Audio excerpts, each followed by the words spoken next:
Hello friends, welcome to my YouTube channel. दोस्तों बहुत स्वागत है आपके अपने यूट्यूब चैनल में। तो दोस्तों अभी से वीडियो लाइक और चैनल पर नहीं तो सब्सक्राइब वाला जरूरत वाली जीते भोजपुरी सभी छोटी बड़ी खबरें आपसे इस चैनल पे देखने तो मिलती रहती है। तो दोस्तों बता दो, खेसारी लाल यादव अपने नए गानों की शूटिंग कर रहे हैं। बहुत सारे तस्वीर भी वहाँ से आ रहे हैं जो कि मैं आप तो अपने चैनल के माध्यम से दिखा भी रहा हूँ। और फिर से ये 4-5 तस्वीर आई है जो कि बैक टू बैक आप अपने स्क्रीन पर देख सकते हैं।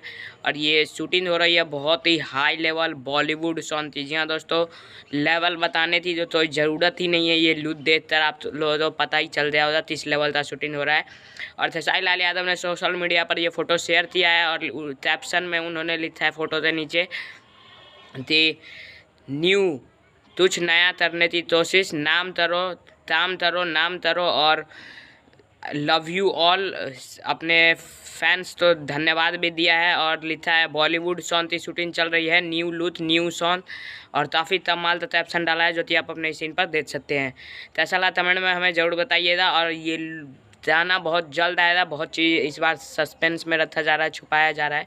तो आप लोगों को कैसा लगता है कमेंट में ज़रूर बताइए। जय हिंद, जय भारत।